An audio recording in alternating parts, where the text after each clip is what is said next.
Today in Mayor's Corner, we have Bill Spitzer at my house instead of St. Charles City Hall. And Bill, thanks for coming in today.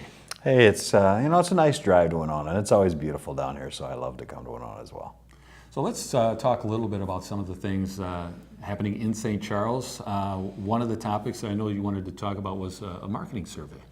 Yeah, the last time we had our conversation, we talked a little bit about how can we promote ourselves and how can we talk about the things that we do well in St. Charles, and one of the things that we had was we had a marketing company, and actually one of the residents' daughter runs a marketing company in Rochester. So she came forth with a proposal, and it was a proposal we could hardly refuse for a survey.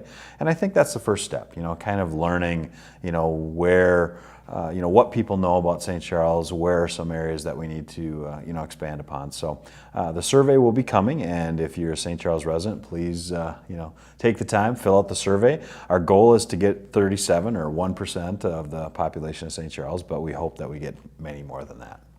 And another issue, water and sewer fees. And is this good news? I mean, you mentioned those two things, and a lot of people, here we go again. Right.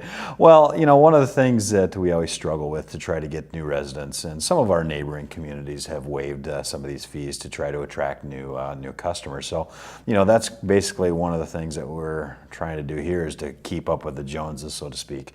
And we've decided to waive the water and sewer hookup fees for people that are building new homes in St. Charles, very similar to Stewartville and some of the other communities that surround us, surrounding Rochester, that have done. So we're going to do that, and we're also looking at the building permit to see if there's anything that we can do to, help those people that are moving into St. Charles to try to, encourage them to move to St. Charles. And this is really a prime time to do that with the Destination Medical Center kind of lifting off, as it were. And I know a lot of folks like the lifestyle of living in St. Charles and then take that short commute into the bigger city. Right, and this is something that wasn't totally new. We've done this before. We've waived the whack and sack fees. That's what they're called, the whack and sack fees. We've waived those once before, actually a couple times, to try to spur that growth. And sometimes it brings in a couple new homeowners that maybe wouldn't have picked St. Charles, that did that because of the savings.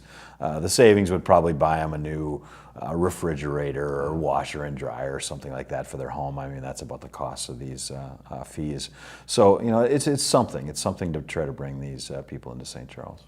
And as your community grows, there's also certain services that you have to keep up with that growing population, and one of those is fire, and you've got some news in that department. Right, actually we lost a couple of employees, a couple with the fire department, and one of our linemen, our electrical linemen, that chose to move on to different careers, and we wish them well, of course, but that means that we have to find some replacements. So we're looking for a new lineman for our electric department, and we're also we actually put on 2 new firemen.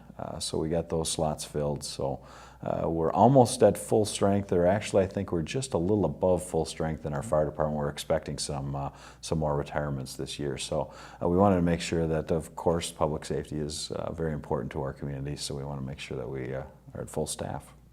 And another item that is also a good sign for a growing community is the safe routes to school, and make sure kids can get there safely, as the grant is.